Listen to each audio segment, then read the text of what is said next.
Welcome to Positive Philter with your host, Philip Wilkerson, a podcast that focuses on friends, family, health, and career, with a little self-help along the way. Please join me in this journey for self-improvement, and I hope what I have to share will make you a better person, thus making the world a better place. I hope you enjoy the show. I hope you enjoy the show.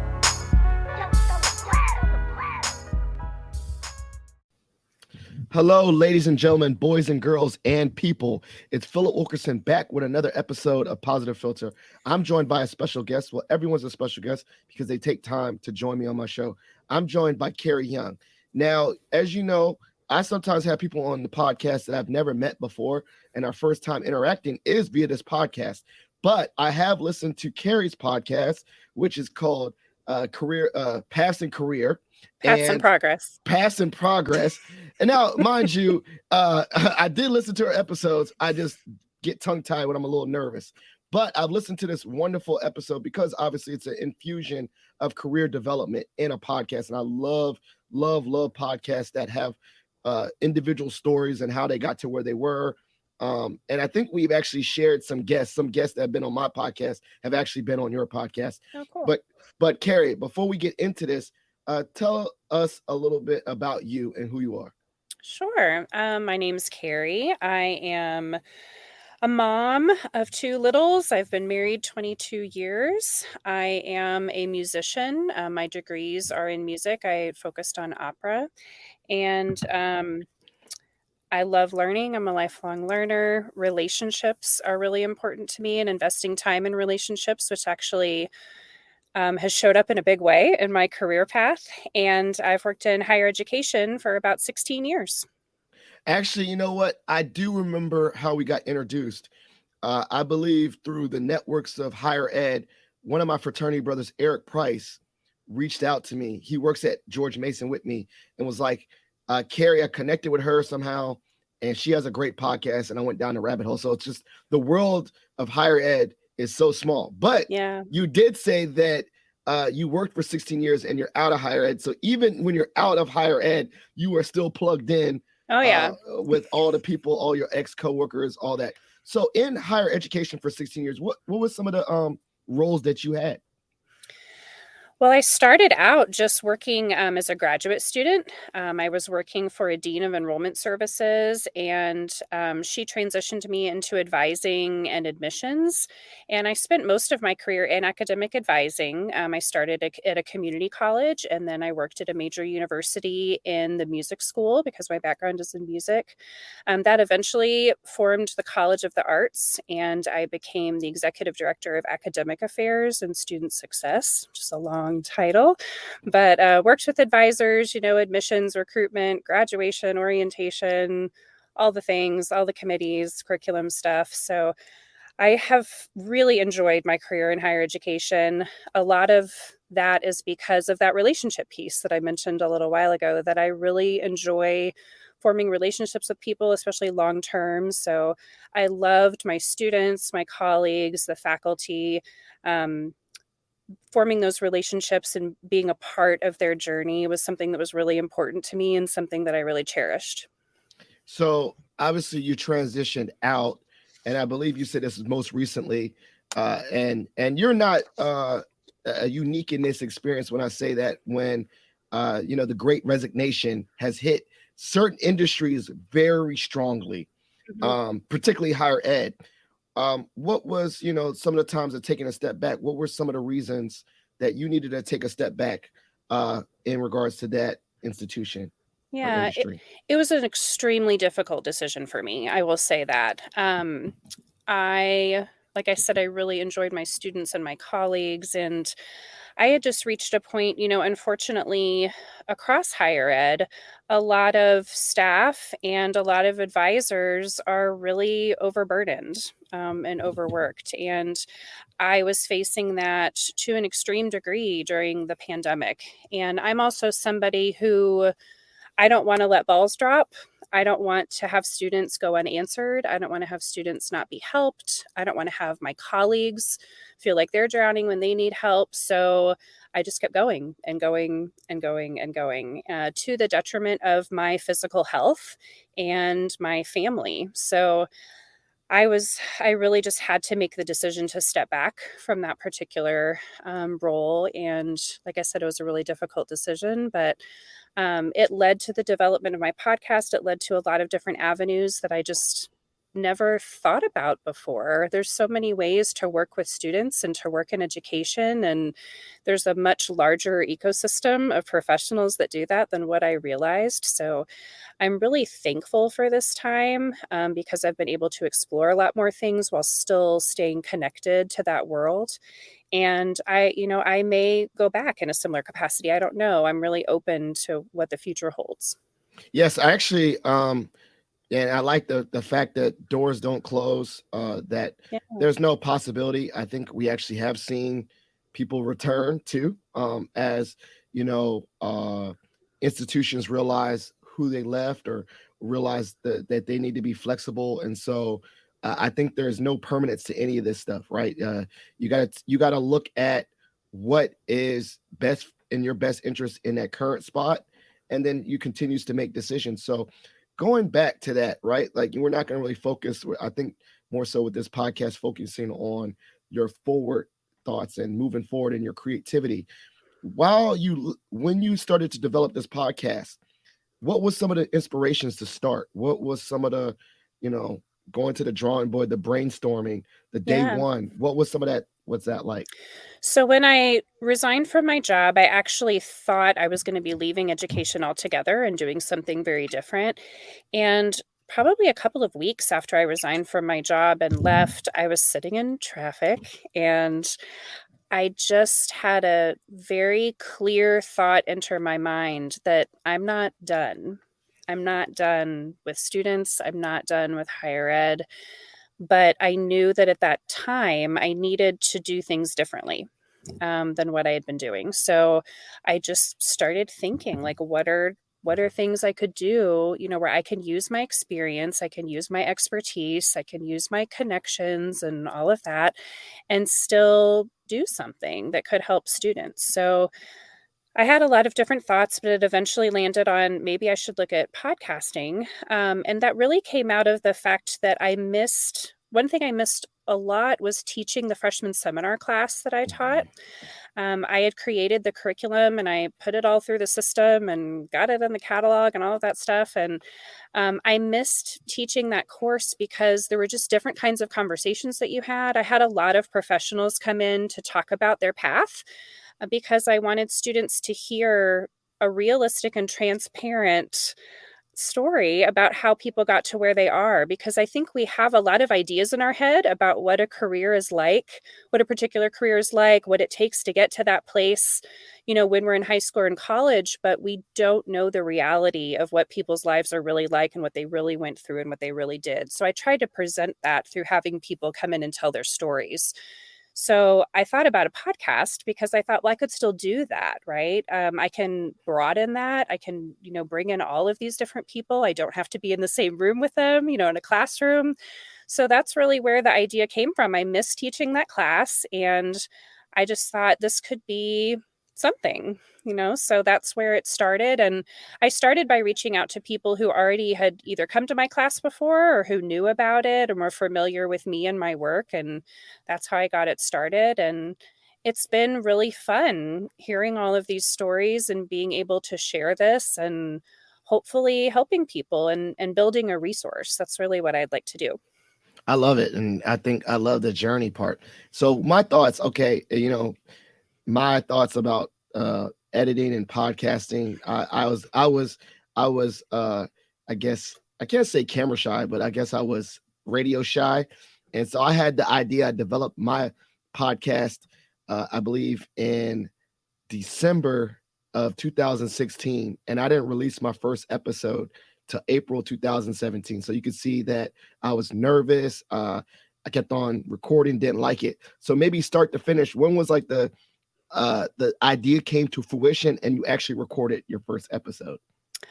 It was actually kind of fast. The idea came to me probably in mid to late August of 2021. I started recording in October of 2021 and I launched in November of 2021. So and Phil, this is funny, but I had never listened to a podcast before. And I mean, but it was the medium that I thought made the most sense for what I wanted to do. So first I started by listening to some podcasts. I mean, I had to figure out where to find them. Like I had no idea. So I started by doing that. And then I also had to look up like how do I do this thing? Like what am I supposed to buy? Like what do I use to record and to edit? And my big thing, I'm not microphone shy. I mean, I was a voice major, right? I'm a vocal performance major. I was on the debate team in high school. Like, I'm not microphone shy. So, if my family's listening to this, that'll make them laugh. Mhm. But I didn't audio engineering, editing, I had no idea. So that's what scared me is like, oh my gosh, learning this huge thing.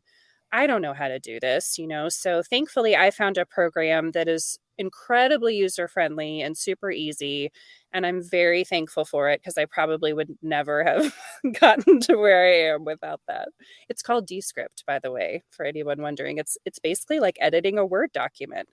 You upload your recording and it spits out a transcript. So if you delete the word from the transcript, it deletes the word from the audio. It's like this miraculous thing that I'm so thankful. Whoever invented that, I love you. I'm so thankful for it. I love it. I wrote that down because I think maybe, do you use Descript to upload transcripts for those that have accessibility issues? Yeah, it actually uploads it. Yes, when it uploads it to the RSS feed when I do that. So it's all there. Excellent. Yeah. I'm thinking about equity all the time. And I was like, man, Yeah. I don't want to go through all that and write it out, but I think to be accessible. I Mhm. love that. So even though you were, I love this. We're gonna call it Mike Shy. I don't know if we trademarked that. Even though Yeah. you weren't Mike Shy, Mm. were you ever in a studio though and put on headphones because of your music background?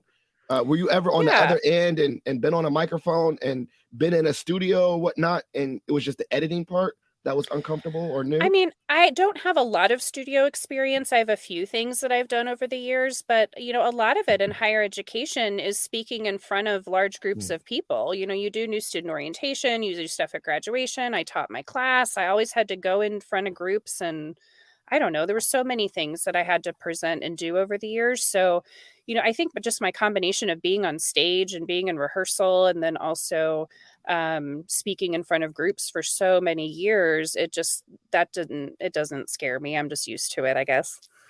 Now, one of my other thoughts that came in as I'm thinking about this is then, okay, not the camera, not the editing, as you launched it, how did you decide? What was some of your inspirations? You said, I never listened to podcasts before. So when you were doing your research and homework, what was going into that? How did you do your research and homework on other podcasts? Well, I really was listening to kind of formatting and the ways that people presented what they were doing.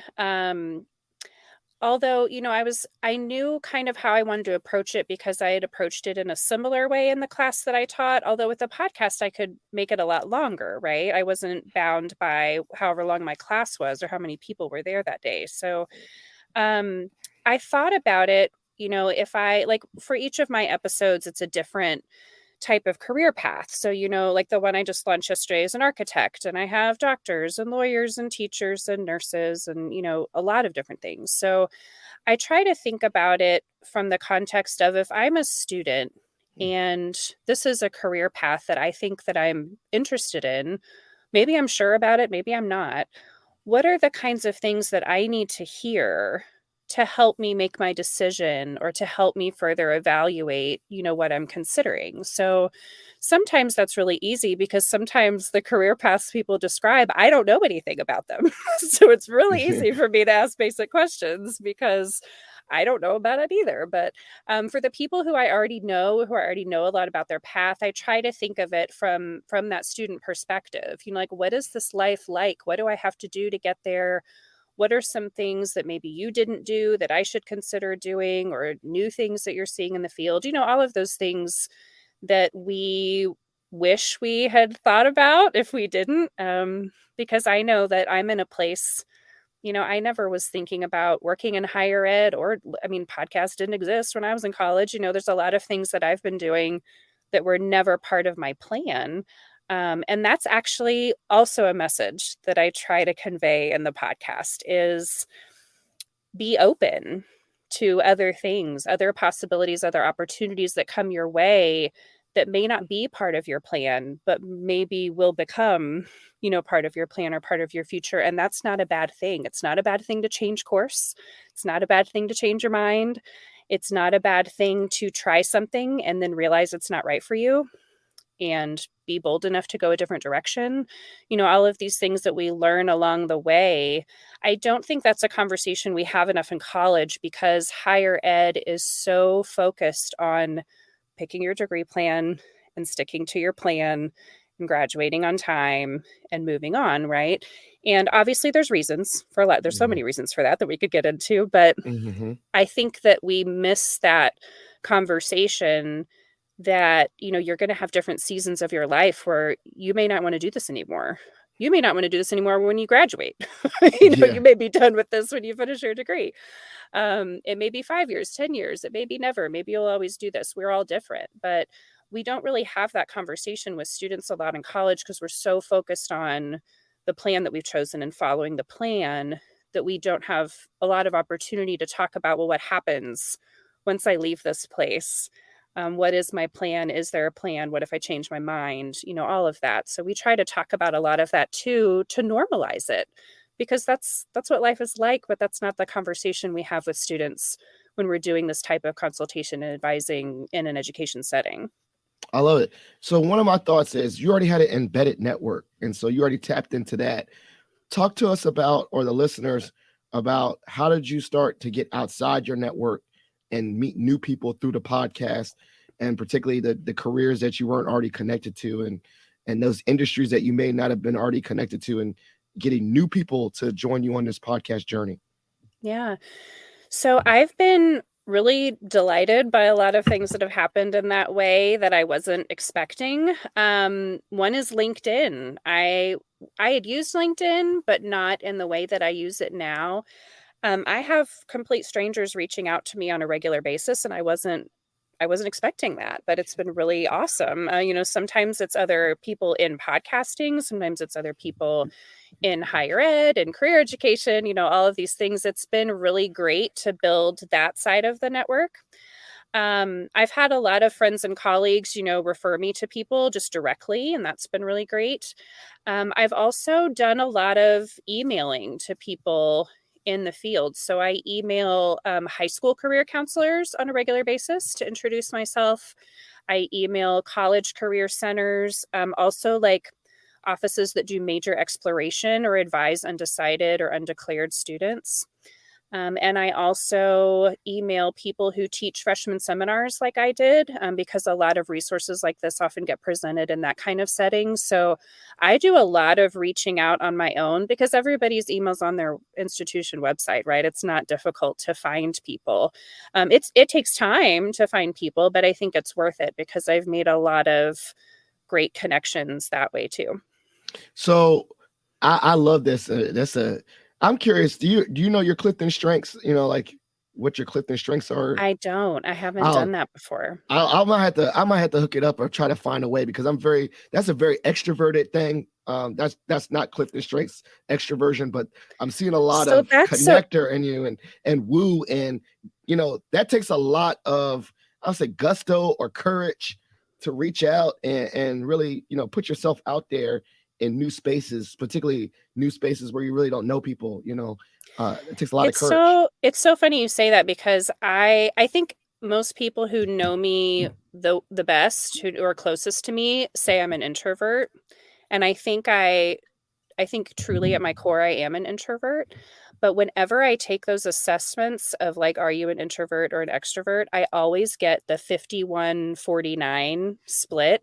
And sometimes it flips. And I've read that people with a performance background, that's common because even if I'm naturally an introvert, I have to put on the extrovert to perform. which can also be exhausting for me, depending on how long I have to have that turned on. So I have this like performer part of me that can turn that on and do what I need to do, but really, truly, like I'm naturally introverted. I love that. Well, I'm extroverted. Skill. My skill is like, why'd you even take this assessment? Like, That's awesome. yeah. But how about strategic? Like being strategic in a sense that, okay, have there been times where you're like, okay, I know that I really have way too many medical professionals. I need to go back to the drawing board and say, okay, I didn't talk to enough computer engineers, and then I'm going to make a particular plan on LinkedIn to say, engineers, holla at me for the podcast. Have you done that where you're trying to like purposefully connect with careers that you want to know more about? Yes. I haven't done it. I haven't had to do a whole bunch of that yet, but there have been a handful of people where, I've just kind of asked around, like, hey, do you guys know someone who does this? Mm. Because I don't, or I can't think of somebody. Or maybe if I do know someone who does it, they aren't comfortable being on a podcast, and sharing their story. So I have done that a handful of times, and I'm sure I will continue to do that. And that's been really helpful, especially if it's a personal connection or a personal referral, because that's part of podcasting, right? Is you need somebody who's comfortable doing this.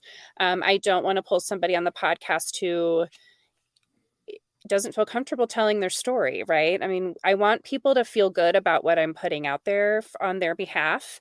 So, I want to make sure that everybody and there's been a few people I've had to kind of talk into it a little bit, but I do let people listen to the episode before I publish it, especially if they're nervous about it.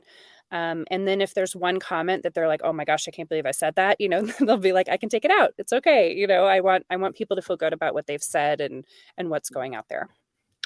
I'm not going to dance around it. I'm a black male. I think you present as a white female. Mm-hmm.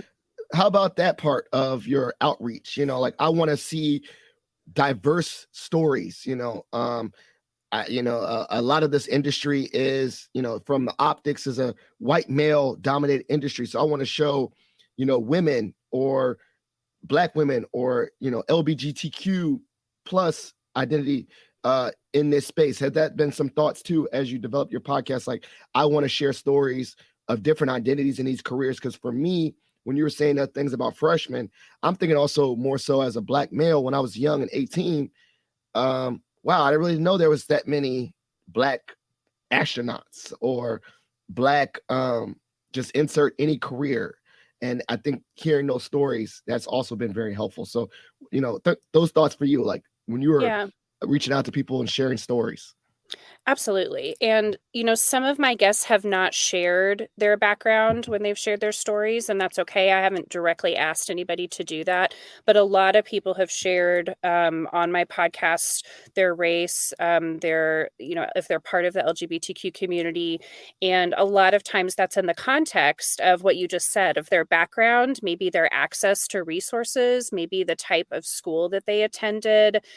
Perhaps, a lot of first generation students sometimes put that in the context of their background to kind of explain why they were thinking a certain way or where they were at. So I have intentionally, I'm really thankful. I have a very diverse group of friends. The university I worked at is one of the most diverse in the country. So a lot of my network is very diverse and non-white. So I have been very intentional to make sure that I'm trying to represent as many type of stories as I can.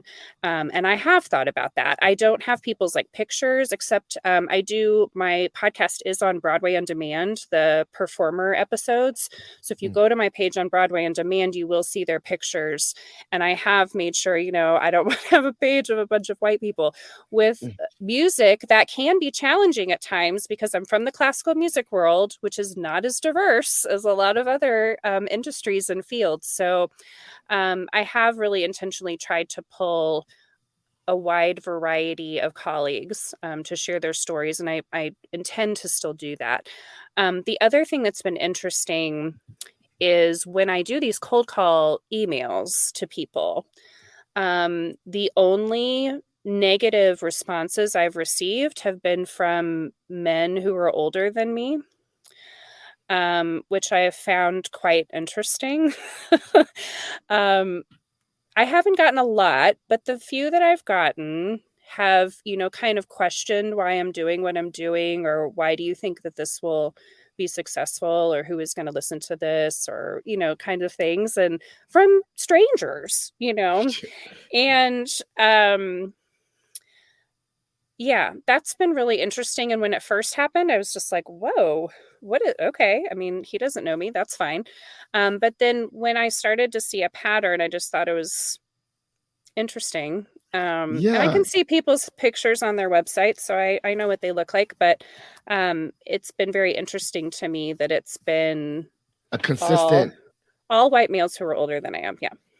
That's interesting because, like, I'm about to say, like, I've never received. I've received. Well, I haven't really gone out. Well, I've gone a few times outside my sphere of network, and most times people just leave me either unread, meaning like they just never respond to me, or I think they have not the negative thing, or the negative response is, oh, I'm not comfortable, I don't want to be on a podcast, or it's not my Mhm. lane. But I've never gotten a response that you said, where someone was saying, why are you doing this? It's more so uh internalization of them, like, that's not something I would do. But that's very Mhm. interesting. Like, I'd like to explore that. Like, what was some of the things they say, like, why you like, explore some of those negative comments, because that's very interesting. I never heard that before. It was more of the emails that I send to professionals, just to share what my podcast is and ask that they share it with their students, ask if I can perhaps send them any marketing materials for their office waiting area, or can they, add me to a list if they have like online resources, in their career center or something, or their high school, can they add me? But it's just been mostly questioning. Like, I remember one email in particular said something like, I don't see how something like this could possibly work. I don't understand why anyone would listen to this. And I was just kind of like, well, I mean, I wasn't going to respond, obviously, but I was just like, well, people are, so I don't Yeah. know what to tell you. Or You like, don't have to listen. Yeah. yeah, haterade, man. There's guzzle in that jump. I But know. It I, was just kind of odd that someone would take the time to respond in that way. I just, that's different this energy. is odd. Yeah. That is Yeah. Right. it's energy transference, and it's different energy. And I do see patterns, and maybe I'm just assuming this is the counselor had in me, that there's some threat or threatening. They think that your podcast or sharing your stories is somehow, I don't think logically, is going to make their job obsolete or something. I don't know. Some threat. I don't know. There's a threat thing, where it's more so, I believe what you're doing is a sharing, information sharing. Right. And Yeah. you know, I think I've actually shared one of your episodes directly with a student that, you Oh, know, thanks. and when I say that, when I was like, just take a listen to this, and I email, like, in an appointment, Hmm. in addition to the resume tips I gave you, here's an episode you can listen to. And it hurt, didn't hurt me. It didn't have any Right. effect. It was just a resource or information. Basically, it's the same thing if I would have gave a student a book after an appointment. Like, Yeah, and that's how I thought about it. Because, when I have people on my podcast that share their story about their particular path, as advisors and as counselors and, specialists, we can't sit there and share a story about every career path that's out there. We don't have that kind of mhm. experience or information. So my intention was to try to fill that void for professionals who are working with students, and even parents for that matter. If you don't know anybody who works in this career path that you can reach out to, or even if you do, everybody's story is different, but this fills a hole where you can hear a specific person's story about all the things that they did and the advice that they give to you and the transparency about what their life is like, because that's not something we can often provide, in the higher education setting. Well, you know what? I don't see students anymore in my new role. But what I'm going to do, I'm putting this right now on the podcast, Positive Filter. I'm going to have a QR code, and I'm going to have just a QR code and a little piece of paper of your podcast. And if I meet someone, I'm going to share it. And if I hear a story that's related to a career, now you're going to be one of my resources. So Thank you. you got one advocate in one office. I don't Thanks, have, Phil. like, I ain't puffing my chest. I ain't a big dog or nothing, but at least I know I definitely want to reach out, particularly about the classical music, because I know if you can share with me later, and this is offline, I do Mhm. mentor one of my mentees at Mason. He is a Black classically trained student, and I think that would be very helpful for him to see diversity in classical trained musicians. So Yeah. I'm gonna follow you up with you about that, because that's, I think, seeing stories or hearing stories is very helpful for people, Yeah. particularly of marginalized groups. Okay. So let's flip this over. All right. We already gave enough time and airspace to that negative. What was some of the surprise positive feedback that you received? Um, Unexpected lanes, like you're just going about your day and you never knew that this person listened, or positive surprises. Yeah, that's been kind of all over the place.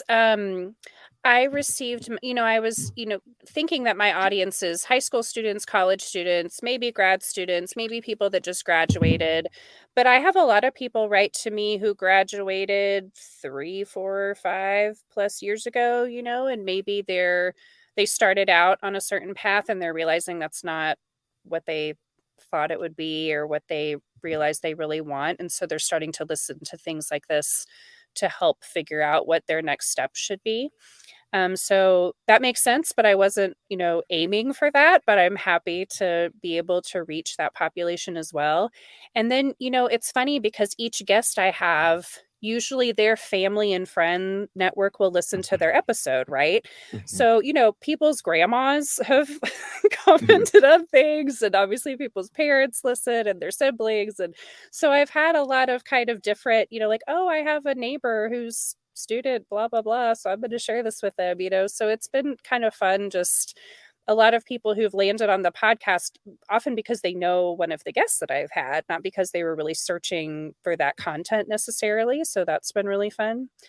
Um, and just colleagues in higher ed who've reached out to me, kind of like how you just said, I would love to share this with my students and put this in my office. And, a lot of people that I don't know, but they stumbled upon me or they responded to an email or saw something on LinkedIn.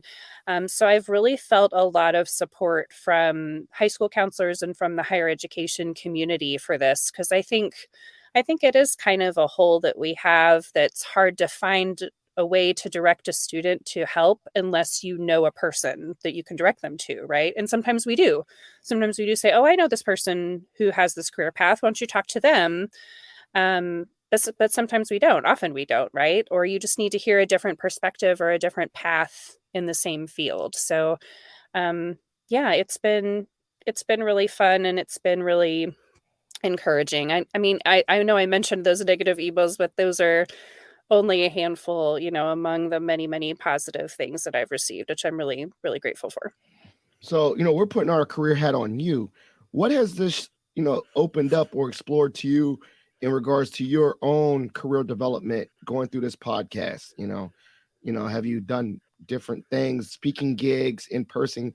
Like, what is this opportunity, because you developed your own content and podcast? What doors or new app opportunities have opened up for you? So that's been really interesting. I'm almost at a point right now where I'm a little overwhelmed by it. I have started to receive speaking opportunities. I have a few things booked. Um, I have received a couple of offers for things out of state from where I live, so I have not entertained those right now, but they also made me think about, positions similar to that I hadn't thought about before. So part of it is just kind of what I mentioned earlier, that there's this whole community of people who work to help students but don't necessarily work for a college or university. And I knew people existed and I knew different organizations existed, and there were a few that I had followed closely, but for the most part, I did not realize how large that community is and how many different organizations and opportunities there are.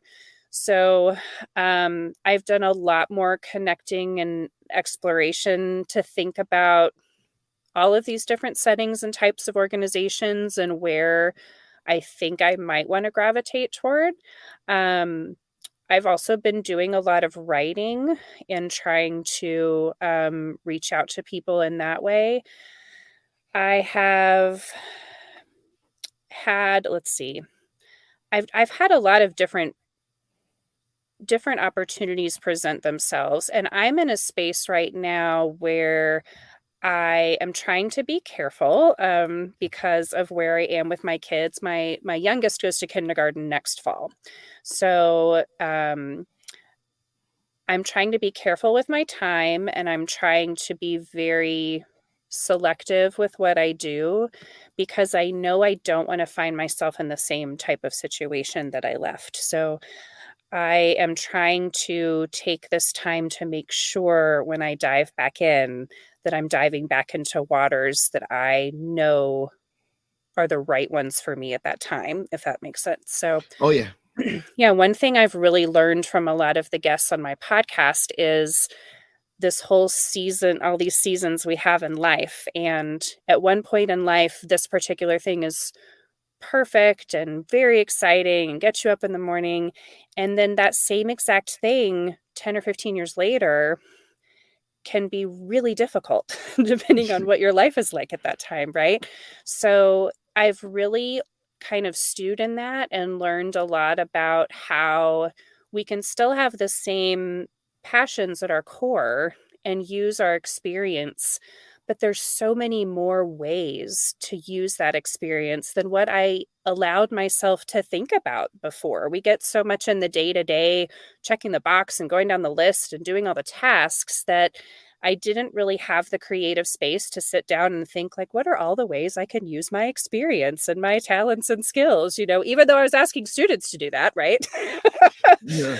I was not doing it for myself. And so I feel like I'm at this place where I'm like, all right, Carrie, it's time for you to follow your own instructions and, take your own medicine, or all the whatever, however we want to say it. But that's really the space I'm in right now, is I'm focusing on creating the content, because I'm really looking at the podcast as building a resource.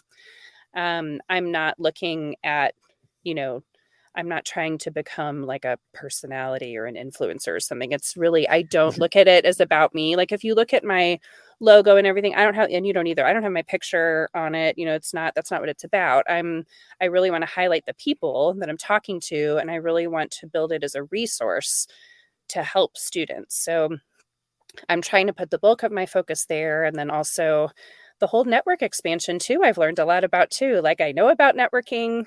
I feel like I have a vast network already, but I have learned so much more about genuine networking and making genuine connections, even if you've never met somebody in person. I just hadn't really pursued that very much before. And the podcasting world, man, you really do that a lot and learn how to do it well, and that's been a really fun experience too. Well, I'm smiling. I'm smiling. They can't see this, but I'm smiling ear to ear because it's like almost like a career counselor needs career advice. Like Yeah, I right? like the teacher needs a teacher, and I'm smiling because it's like I'm envious that you get that space, envious and also proud of you that you got that space to like step back, and then sometimes we need space and time to give ourselves career advice. I think Yeah. we get so, as you say, check the box, go to work day to day, that we don't get a chance to really slow down and do it to ourselves, which we do to students. And so I'm smiling ear to ear. I'm so happy that you get an opportunity to do that. And Thank you. I don't know what's next for you or next for me, but that's just great because you get a chance to just really explore and be creative. And all those different things. And I do a lot of writing and visualization and all that. But sometimes you don't have time to do that. It's good to just get yourself time to actually pour into yourself. And that's great. I'm smiling for you. I'm Yeah. so happy Thank that you. you're doing that. And also, I mean, I also be transparent. The reason why I don't have my logo on my face because I have a face for radio. You know what I'm saying? So, Oh, stop. like you know what I'm No. saying. So I got to use logos and cool colors. You know what I'm saying? But all right, so this is my last question, and we'll go to my next segment. Okay. Um, what is you learn about yourself? What is one skill that as you're developing and getting this time back to yourself? What is one skill now that you're like, I need to learn this. I want to get better at this, and and what has been revealed to you through this podcast? or not just the pot, like not audio editing. Maybe it's like I need to be better at doing speeches in front of audiences, or I need to do better at strategy and making a map for your year long calendar. What is one thing that through this podcast is revealed to you that is a growth opportunity? Ooh, so many things revealed to me as a growth opportunity, but as far as a skill development, I'm seeing those as two different things as you're asking that question. Okay, So, yeah, um, growth opportunity, I think, is a lot of kind of what I just talked about, trying to make sure that I'm more conscious of how I spend my time in the work that I do. I think I really lost that there for a while, which is easy to do in administrative roles, and not always in our control, right? So I lost my creative piece in a big way, and I lost my reflection time, kind of like what we talked about. So I think a lot of that I'm gaining back. As far as skills, I think a lot of it is probably that strategic planning piece, or thinking about it more as a business or as a career track, because I'm really still thinking about it a lot as building a resource. And there are a lot of things in podcasting and how I can build a career moving forward with this when it comes to public speaking and workshops and coaching and everything. And setting up the business part of that and thinking about what I want that to look like, and that strategy piece is something that I'm trying to work on now, because I've never had to do that before. And I also I'm a creative. Come from the arts. I've been in the arts my whole life. So I don't like to think about things as business. Like I hate when people like yeah. think about it as a business and make your business plan. I'm always one of those people like, blah, I don't want, I just want to like do it as I go and see what happens and let the doors open and all that stuff. And that's just not naturally how I think. I can plan out something for the next day or next week or something, no problem. But you start having, thinking about like building this big infrastructure for long term, and that's not my skill set. So that's definitely something that I'm trying to dig into a little more now, with some resistance of some internal resistance, but also trying to talk to people who know a lot more about that than I do. That is something that I've always been somebody who sought out the resource and done my research and asked a lot of questions. People that I've worked with over the years are used to me asking a lot of. I'm one of those people in meetings that will ask a lot of questions. So yeah, that's what I'm really trying to work on now. I love it. All right. Well, I'm actually in the same boat, and I've been like podcasting for 5 years, and I still probably have not made a strategic plan like But also you don't and have to, right? I mean, I feel like I'm at the point now. I feel like when I started, I don't need to, but like me, like, and I said don't have to, but that's something that I'm going to challenge myself. Like I even said to yeah. myself, I want to make a 3-year strategic plan. I did not do that a while ago. I needed to come to that conclusion on my own. But now at this point in my podcast and doing this, like I do want to set like real, and I have goals. Like I do have goals all over the place, like 300 episodes, all that. But I want to make like sit down and say what are the pillars of my, and I want to, because I want to use this opportunity as my podcast to make a strategic plan. Because ideally, I feel like that's going to bleed over into other areas of my life where I need to Yeah. make strategic plans. So when you said that, that's like that really resonates. So this is the part of the podcast I call shot for shot. You get to ask any random question. No, we're not going to drink. You get to ask any random question. I get to ask any random question, not even related to this. Do you want to go first or I go first? Oh my gosh. I mean, I do have some questions for you. Are they supposed to be with short answers? Because I don't. I mean, they when I say shot for shot, it's just a random like the first question that comes to your mind. It could be a short answer, a long answer, but the shot for shot is supposed to be like complete randomness. So Okay. I don't know how random mine is, but I don't know how you got into higher education and what drives you. We were talking about, the Great Resignation, a lot of people leaving higher ed, and we got into some of the negative aspects there. So what drives you to stay? Like what brought you in the first place and what drives you to stay?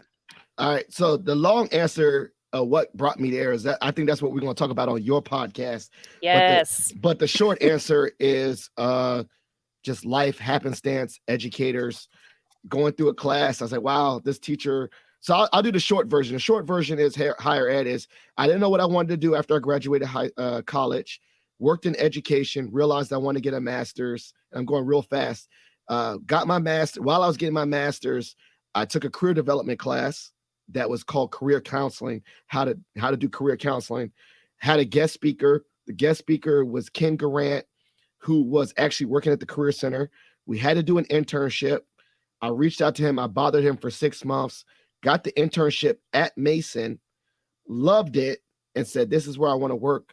Ideally, I was like, I want to work in higher ed with the intersection of career class, but the bubble's so small. So I worked at different pockets, but it was because of that random happenstance of the guest speaker coming to my class, because I didn't know that was a thing, knowing I had to do an internship, doing my internship in higher ed at Mason. That's what I did. Now, the reason why I really stay is that I'm Northern Virginia, born and bred. Well, not really born. I'm military brat. And so, I went to college, but at JMU, but came back to Mason. But this is part of my community. I grew up in this area. I grew up in Northern Virginia for quite some time, even as a military brat. And I will say this right now, being student centric is just contributing to my community. Like I see so many young people that grew up in this area like me. I see a lot of Black students that grew up like me. And I have just other roles. Like it may not be, my 9 to 5 at Career Services, but the opportunities to be a mentor to Black students. I'm the advisor for multiple student groups. I'm the advisor for the NAACP at Mason. I'm the advisor for the Iota Alpha chapter, Alpha Phi Alpha Fraternity Incorporated, 06 to the Good Brothers. I'm really plugged into a lot of young Black and brown students. And honestly, they've really poured into me a lot. They become like, I feel like when I was at JMU, we had a guy named Art Dean, and I'll send this to him. I always shout him out. He was like, if you were a Black student that went to JMU, you knew Art Dean. You had some touch point to this gentleman. And now I'm like, oh gosh, like aging myself. I'm the uncle now. Like I'm not young like these students. I'm on the other end. I'm the Art Dean, and that's really important to me. That's what really keeps me plugged in. That keeps me, really at Mason. Keeps me really motivated. So many love and outpouring of these young people makes me happy about myself. Yeah. And then also add to it, I'm going back to get my PhD. And I ain't gonna lie, the benefits, if you work in higher ed, you can get your degree for free. So shout out to that. Like that's gonna keep me there Some too. places. Some places. Yeah, no, I love that because before I had kids, I spent so much time with my students and because in the arts, people have performances and they have things where they need to be supported, and a lot of people's families don't necessarily live nearby or can't be there all the time. And I also wanted them to know that they had a person that they could go to. A lot of people would come to my office for things that had nothing to do with choosing their classes or declaring a major or something, but they're like, I don't know what to do about this, or this just happened and I'm devastated, or I have to change things that are really hard that sometimes they just needed somebody to listen or to, validate what they were feeling or something. And I really strive to be that. So I think, that can really be, it can be the thing that keeps you in there and keeps you motivated and keeps you going.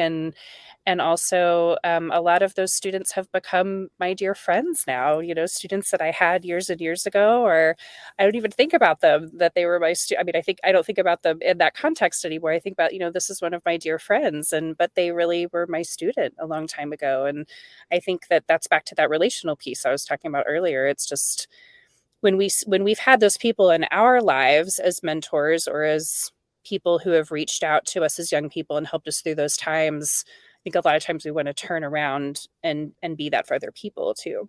Yeah, we got a long story, so we'll go on to that. But just growing up and like thinking about my influences and educators, I literally have stayed in connection. I have like a high school teacher that I still stay in touch with, and Yeah.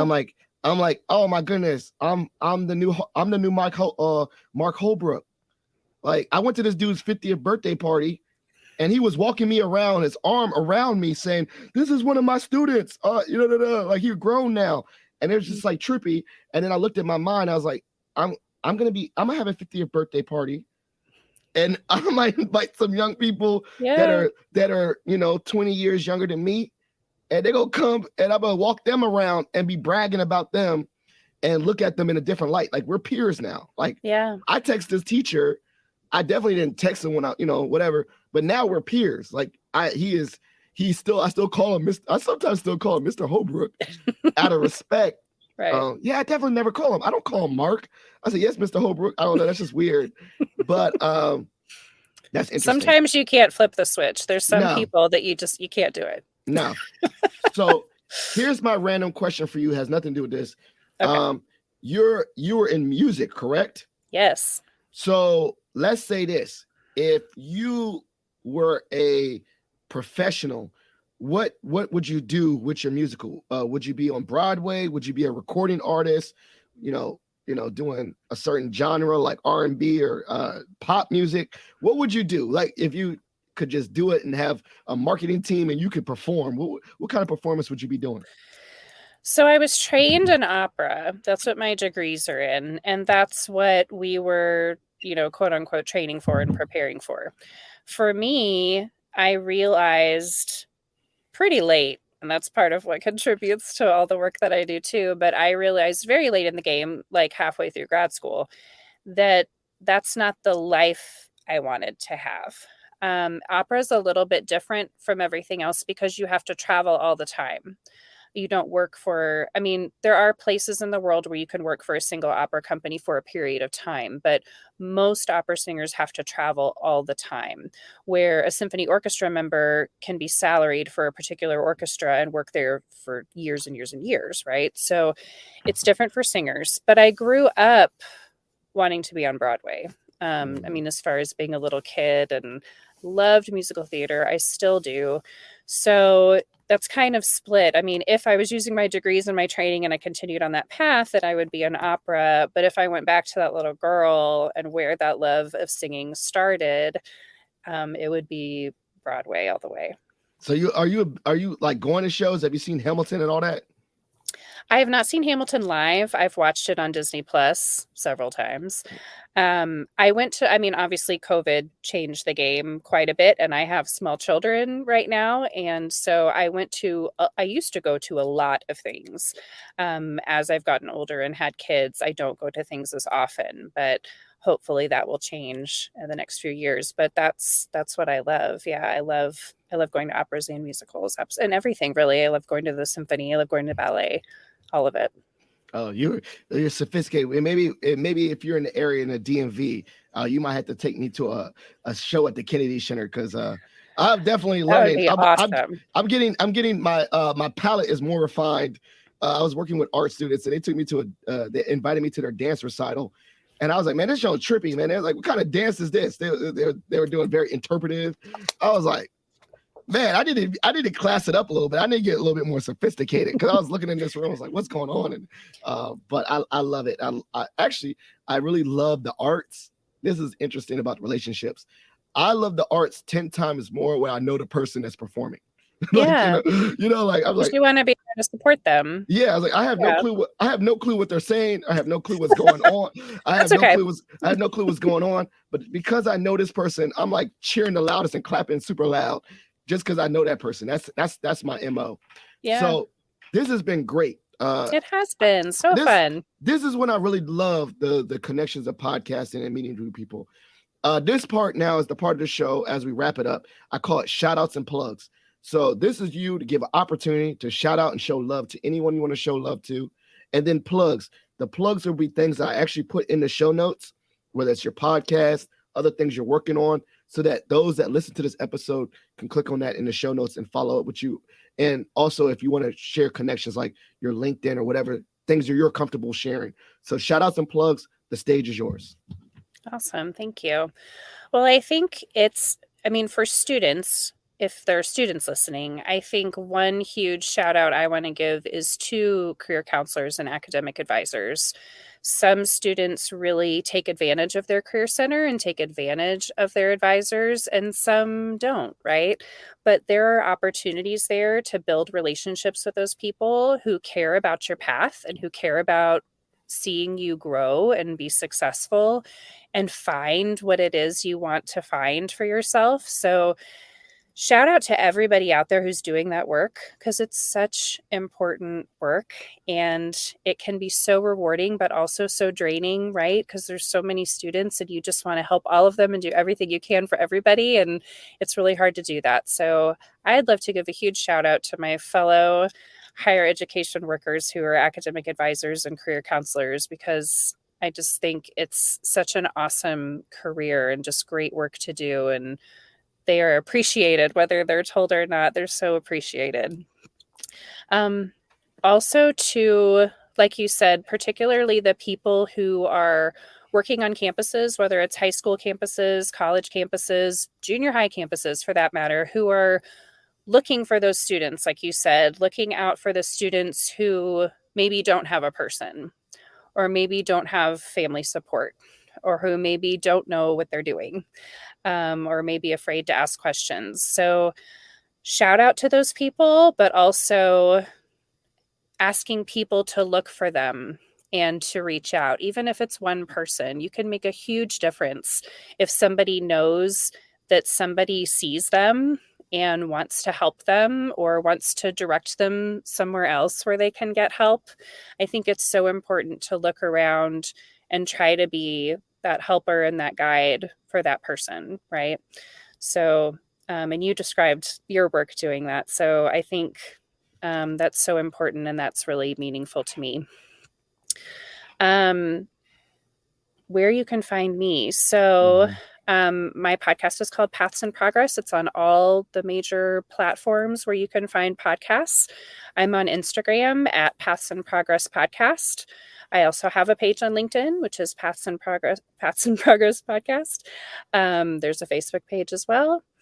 And also at Paths in Progress Podcast at Gmail is my email. So I love getting messages from people that say, hey, can you try to interview somebody who does blah, blah, blah? I love those suggestions. I've had a few that I never would have thought of on my own. So I really do appreciate those kind of suggestions too. And I try to fulfill them as best I can. So I love to interact with people and have conversations. So please feel free to reach out and hopefully you'll find a conversation or hear a conversation with somebody that helps you along your path. Well, Carrie, this has been a pleasure. You saw I've been smiling ear to ear. This has been a great opportunity. I'm really happy I met you. I know in our podcast world, we'll intersect somehow again. Mm-hmm. Those that are listening to this, please support Paths in Progress on all those platforms. As I said, they'll be in the show notes. And also send suggestions. Maybe you want to hear about a different thing. I'm thinking in my mind, I might just send an email. Just first, I got to go through your catalog first because I don't want to send you suggestions like Phil. You need to do some research. But I do have some ideas. I have some ideas besides me. I have some people that I'm like, wow, this person would be awesome to share their story. I'll send them their way. Or even interesting enough, there's also careers that I'm always like, I wish I knew a little bit about that. So I'm gonna send those suggestions to you. So listeners, do that. I'm gonna do it. Listeners, you do it as well. Send those suggestions, make those connections, follow this podcast, support Carrie and all the things she's doing. I think it's great. It's a great thing. Thank you, Phil. Positive Filter listeners, thank you so much for listening to this episode. If you like this episode, please share it with a family member or friend. I also take voicemails. So if you want to leave a voicemail for the podcast, sometimes I take the audio of those voicemails and throw them in. The number for that is 571-336-6560. That's 571-336-6560. Share the love. Like, subscribe, give a rating on iTunes. Giving ratings on iTunes or reviews helps elevate the visibility of this podcast. So all that is appreciated. And then similar to what Carrie is, I'm also open to feedback and suggestions. So you know where to find me on LinkedIn. If you have a thing that you think you can help improve the podcast, I'm open to it. Additionally, as I said earlier, every podcast is dedicated in memory to my father-in-law who recently passed away, Jeff Kirsch. So please take time to look in the show notes for the Jeff Kirsch Anti-Hunger Advocacy Fund. He was a great man. He really inspired me. Every episode of the podcast going forward is dedicated to him and his memory. So please consider that if you want to donate to the fund that helps anti-hunger, meaning fighting hunger, insecurity all around the world, or particularly in America. And it's also just a way to honor Jeff Kirsch, who I love very dearly. Thank you so much, Positive Philter listeners. This has been a great episode, and we're out. Thank you for listening to Positive Philter, a podcast that focuses on family, friends, career, with a little self-help along the way. If you enjoyed this podcast, please share it with your family and friends, and like the Facebook page, Spreading Positivity of Movement. Thanks for listening.